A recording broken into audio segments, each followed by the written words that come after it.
जय श्री कृष्णा। आप सभी का एक बार फिर से बहुत बहुत स्वागत है बैसाख मास की इस पावन कथा में। क्या आप जानते हैं, कभी कभी इंसान अपने ही कर्मों से अपना भाग्य लिख देता है और फिर चाहे वो कितना भी रो ले, वह लिखा हुआ बदल नहीं पाता। आज की ये कथा एक ऐसी माँ की है जिसकी ममता भी थी, त्याग भी था और अंत में ऐसा दर्द जो सुनकर आपकी आंखों से आंसू रुक नहीं पाएंगे। कथा को अंत तक जरूर सुनिएगा। एक छोटे से गांव में एक गरीब विधवा माँ रहती थी। उसका एक ही बेटा था और वही उसकी दुनिया था। पति के गुजर जाने के बाद उसने अपने बेटे को ही अपना सब कुछ मान लिया। क्या आप जानते हैं एक विधवा माँ किस दर्द से गुजरती है? लेकिन उसने कभी हार नहीं मानी। दिन रात मेहनत की, लोगों के घर में काम किया, खेतों में मजदूरियां की ताकि उसका बेटा भूखा ना सोए। वो खुद कई कई दिन तक भूखी रह जाती, लेकिन अपने बेटे को हमेशा पेट भर खाना खिलाती थी। समय बीतता गया, बेटा बड़ा हो गया। माँ ने सोचा अब उसका सहारा मिल गया, अब उसका दुख खत्म हो गया जाएगा। लेकिन क्या सच में ऐसा हुआ? अब हम जानेंगे उस मोड़ के बारे में जहाँ से इस कथा का दर्द शुरू होता है। बेटा शहर चला गया कमाने के लिए। कुछ समय बाद वह पैसे कमाने लगा और धीरे धीरे उसका स्वभाव बदलने लगा। जैसे माँ ने उसे पाला था, वही अब उसे बोझ लगने लगी। एक दिन माँ बहुत खुश होकर बेटे के पास गई। सोचा आज मेरा बेटा मुझे अपने साथ रखेगा। लेकिन जैसे ही वह उसके घर पहुंची, उसके बेटे ने दरवाज़ा खोला और उसे देखकर उसके चेहरे पर खुशी नहीं बल्कि परेशानी दिखी। क्या आप जानते हैं वो पल कितना दर्दनाक होता है जब अपना ही आपको अपनाने से मना कर दे। बेटे ने कहा, माँ तुम यहाँ क्यों आई हो? माँ बोली, बेटा अब मैं अकेली नहीं रह पाती, सोचा तुम्हारे पास आ जाऊं। लेकिन बेटे ने उसे अंदर तक नहीं आने दिया। उसने कहा, माँ यह जगह नहीं है, तुम वापस चली जाओ। ये सुनकर माँ के दिल पर क्या बीती होगी, क्या आप सोच सकते हैं? जैसे बेटे के लिए उसने सब कुछ सहा, आज वही उसे अपने घर में जगह नहीं दे रहा था। माँ की आंखों से आंसू बहने लगे, लेकिन उसने कुछ नहीं कहा, बस धीरे से बोली, ठीक है बेटा, खुश रहो। और वह वापस लौट गई। अब हम जानेंगे उस रात क्या हुआ। माँ वापस अपने टूटे हुए घर में आई। उसके पास न खाना था न सहारा।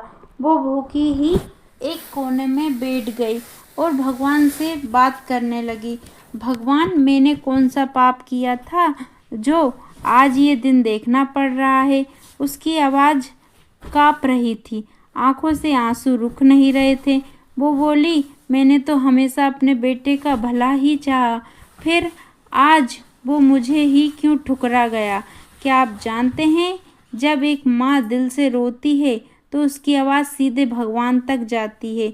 उसी रात माँ ने भगवान विष्णु का नाम लेते लेते आंखें बंद कर ली और धीरे धीरे वो इस दुनिया को छोड़कर चली गई। सुबह गांव वालों ने देखा वो माँ अब इस दुनिया में नहीं रही। पूरा गांव रो पड़ा, लेकिन उसका बेटा उसे देखने तक नहीं आया। अब हम जानेंगे कर्मों का फल कैसे मिलता है। कुछ ही दिनों बाद उस बेटे के जीवन में समस्या शुरू हो गई। उसका काम बंद हो गया, पैसे खत्म होने लगे, घर में झगड़े होने लगे। जिस सुख के लिए उसने अपनी माँ को छोड़ा था, वही सुख उससे छिन गया। धीरे धीरे उसे अपनी गलती का एहसास हुआ, लेकिन अब बहुत देर हो चुकी थी। माँ जा चुकी थी। वो रोता रहा, चिल्लाता रहा, माँ मुझे माफ़ कर दो, लेकिन अब उसकी आवाज़ सुनने वाला कोई नहीं था। क्या आप जानते हैं जब समय निकल जाता है तो पछतावे के सिवा कुछ नहीं बचता। अब हम जानेंगे इस कथा से हमें क्या सीख मिलती है। माता पिता भगवान का रूप होते हैं, उनकी सेवा करना ही सबसे बड़ा धर्म है। जो उनका दिल दुखाता है उसे जीवन में कभी सच्चा सुख नहीं मिलता। अगर आप चाहते हैं कि आपके जीवन में कभी दुख ना आए तो आज से ही अपने माता पिता का सम्मान करना शुरू कर दीजिए। अगर आपको ये कथा अच्छी लगी हो तो वीडियो को लाइक ज़रूर करें और चैनल को सब्सक्राइब करना ना भूलें। हर हर महादेव। लेकिन क्या आप जानते हैं कहानी यही ख़त्म नहीं होती। कभी कभी भगवान इंसान को सज़ा देने से पहले उसे उसकी गलती का एहसास ज़रूर कराते हैं। उस बेटे की हालत दिन ब दिन खराब होती जा रही थी।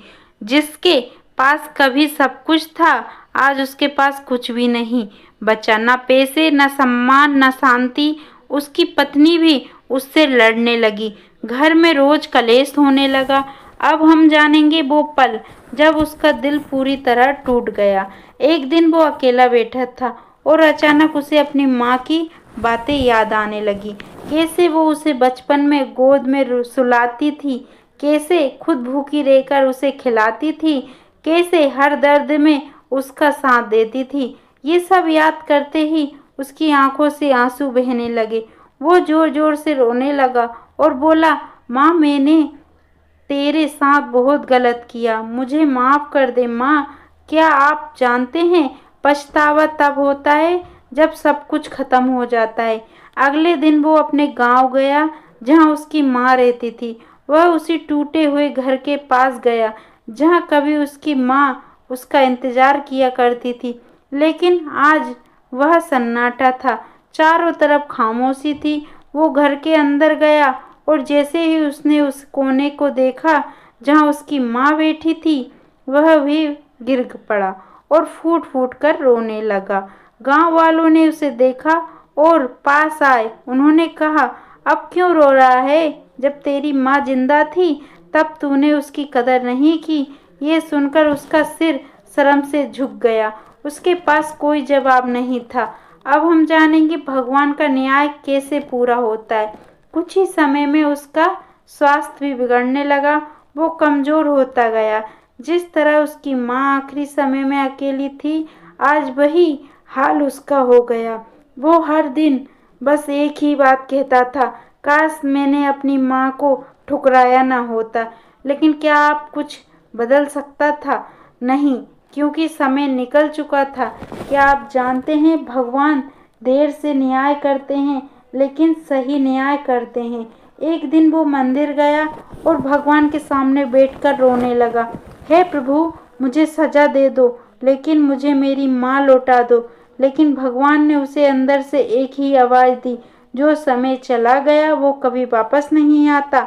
ये सुनकर वो और ज़्यादा टूट गया। धीरे धीरे उसने समझ लिया कि इस दुनिया में माँ का स्थान कोई नहीं ले सकता। अब हम जानेंगे इस कथा का सबसे बड़ा संदेश।